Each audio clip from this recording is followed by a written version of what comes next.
Okay, before we get into the calculus for this topic, implicit differentiation, let's just take a look and figure out what that means with a little bit of algebra, or let's talk about functions and how we typically define them. Okay, so usually, so far in this class and most of what you've done before this class, you have explicitly defined functions, like let's say something like this, x squared minus 2x.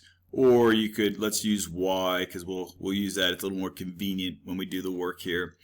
Y equals x squared minus 2x. That's explicitly defined as a function of x. That is, for one input x, you plug it here and here, you get just one output y. Okay, so for any input x, you just get one output y. It doesn't have to be a unique y. That is, if I plug in x here, I could get an output here. I get the same y over here. You've seen that before. But for every input, for any input, you just get one output. You don't get double outputs. That's how we defined a function a long time ago. And the way we could test that would be, you might remember this from a long time ago, it passed the vertical line test. Okay, that's how we defined a function of x. All right, but that's a little bit limiting. For example, if we wanted to like work with a circle or an ellipse or all kinds of different types of relationships between x and y, then it might be best to look at it implicitly, that is in this form. That's a real nice looking equation, right? X squared plus y squared equals 1. We could always try to do explicit, and let's try that. Let me show you where the problem lies here. You subtract x squared from both sides. And then I'll take the square root, and then I already ran into a problem.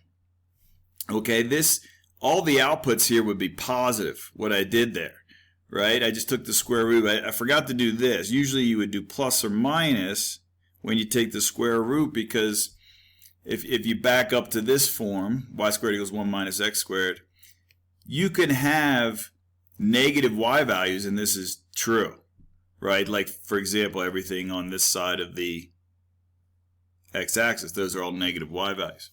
So you would have to say, okay, y could be, if I want to explicitly define it, input x, output y, I'd have to say plus or minus, and that's the same as this circle you see, but really you'd have to kind of break it up into the top half, that's this semicircle, and the bottom half, right, with the negative.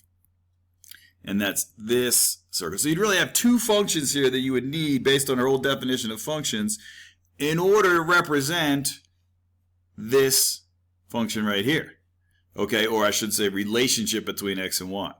So in other words, we don't always have to work with functions how we define them passing the horizontal line test. We want to be able to work with relationships between x and y that might not satisfy that condition. And we could do all the same calculus with those relationships. Might be a little bit more complicated. I'm going to show you that in a minute. But in other words, we don't have to do this. We don't have to say, okay, let's go ahead and figure out what y could be, and there might be more than one cases depending on the outputs. So we're going to say, forget this old method, and we're going to learn how to work with these implicit relationships. Okay? So the one thing we have to keep in mind is we're going to keep our independent variable the same. Okay, so I mean, there's no set rule that says, oh, x has to be my input. But if I want to do the calculus I'm going to show you, we have to make a decision. We could let y be our independent variable, the input variable, but that's just not what we're used to doing. So we're going to stick with x. We're going to still kind of use the fact that y is the output variable and x is the input or independent. And we're going to do some calculus. Okay? So, knowing that we're taking derivative with respect to the independent variable, which we always do, right? If I had y equals x squared minus 2x, I said find the derivative. And the notation would be, it would be take the derivative with respect to x, right? We've done that so much we kind of forget about it. And when you get to Calc 3, that'll be more important because you'll be working with multivariables input. Multivariable calculus, okay? But for us, it's always like with respect to the independent variable. So I would take the derivative of both sides with respect to x. On the left, it's really just a notation thing. And then here on the right, it go like this. Okay, so we're still going to do that. We're still treating y as our output and x as our input, which means when we take derivative, it will always be with respect to our input variable, which is often x, but when we get to applications, it could be anything. You have to kind of decide what makes sense as our independent variable. Okay? All right. So let's take the derivative. Now that we know that, we're going to take the derivative, and we're going to need the chain rule here. All right, so if I say find, so here's my first calculus problem with an implicit defined relationship, and this is called implicit differentiation. So I'm going to take the derivative with respect to x of everything. Okay, I don't need to rearrange everything. I can if I want, but I'll just leave it how it is. I'm going to take the derivative with respect to x of everything, and the directions will be find, like they always are, find the derivative dy dx. Okay, and often we'll try and solve for that. It'll turn out a lot of these problems we'll be able to, the interesting thing is we'll be able to solve for dy dx and have that, I guess, explicitly defined. Dy dx equals something, but it might depend on y. Okay, and I'll show you what I mean. So let's see. Find dy dx. So here's what you'll do for every one of these problems. You're going to take the derivative of every piece with respect to x. So you can do both sides if you want, or you realize when you do both sides there's a sum. Okay, so good news. If it's a variable of x, nothing changes. That's 2x. If it's a constant, nothing changes. That's going to be 0. Here's the new part. This is new. Okay, so we really want to think about this. So the derivative of x with respect to x, or the derivative of x squared with respect to x is 2x. The derivative of 1 with respect to x is 0 because it's constant. Now, the derivative of y squared, we got to use the chain rule. You have to assume that y is our output variable, so it's a function of x. If you wanted, you could write it like that. I won't do that, but it could help you. It could help remind you that it's, think of it as like some function of x, but you don't know what it is. Okay, so what I would do is I need the chain rule. Y being a function of x, there's some kind of function. I don't know what it is. I don't know what the rule for y is, but I have to treat it as a function. So here's what you would do. You would say 2y. Remember the chain rule from the last section. And then you take the derivative of the input function. And that would be dy dx. Okay, let that sink in for a second. For example, if y was like, well, let's go back to x squared minus, I mean, we could solve for y and figure out what it is, right? But we don't want to, right? We want to skip that step. But for example, if y was x squared minus 2x, and I asked you to find dy dx, then dy dx, what would you do? You would take the derivative. This is y. Okay, so you would take, I'm sorry, I should say, let me correct that. If y was x squared minus 2x, then what would the derivative be? So y is this. What's y squared in this case? Y squared. What would you do to find the derivative if y squared is this? You bring the 2 down. You leave y alone, right? We're calling this y. And then you'd multiply by the derivative of y, which would be 2x minus 2. That was the chain rule for explicit functions. Okay, but now that it's just y squared and we're thinking of y as a function of x, but we don't know what it is, you still do the same thing. You still do the chain rule. So I say, okay, bring the 2 down, leave the input function alone, take 1 away if you want there to be a little 1 there, but we don't need that because y to the first is y. And then I multiply by the derivative of the input function, which I'm just going to write as dy dx because I don't know what that is. Okay, that's implicit differentiation. Look out for your y's. You treat them differently than the x's. Okay? So now what do we do? Well, now we solve for, that's not a prime, that's y to the first. So let me get rid of that so it'll get mixed up there. That's just y. So now we find for dy dx, right? If I want to find dy dx, I can solve for it by doing a little bit of algebra. Minus 2x. Come down here. So that's 2y, that's 0. 2y dy dx equals negative 2x, and then I divide by 2y.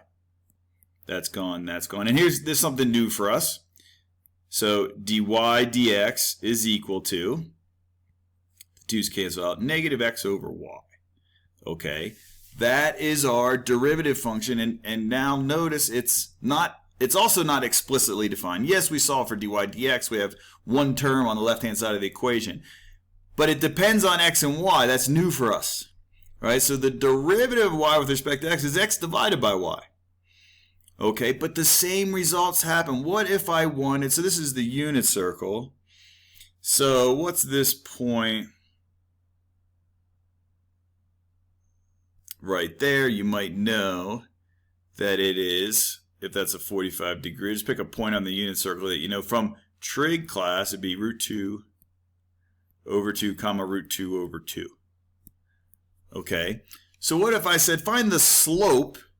So this is my derivative, and it works the same as the derivatives before. Anywhere on my circle, the derivative, which gives me the slope of a tangent line, is given by this relationship between x and y. I almost said function, but I don't really want to use that term. It's given by this notation or this relationship between x and y. It's negative x over y. So does that make sense? If I try and draw a line here,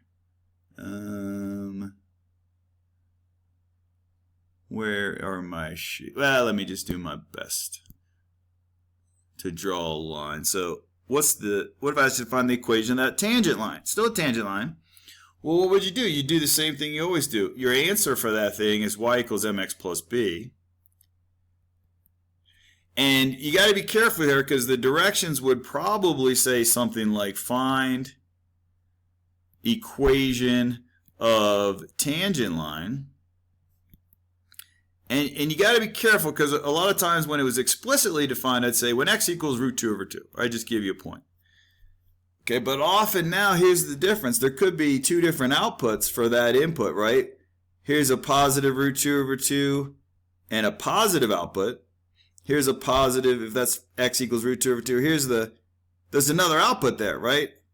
So we got to be careful. And a lot of times it'll say at the point, and it'll give you both values.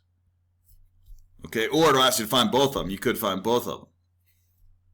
All right, so I can do that now. If I want remember, m is given by the derivative, so I say dy dx when x is root 2 over 2 and y is root 2 over 2 is equal to root 2 over 2 divided by root 2 over 2, which is 1, but don't forget your negative, and that should match my line here, negative 1.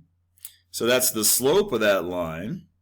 So same problem you've been doing. The real common question, find the equation of a tangent line. So you can still find the derivative and I can still ask you all the stuff. I could say, well, find when the tangent line's 0.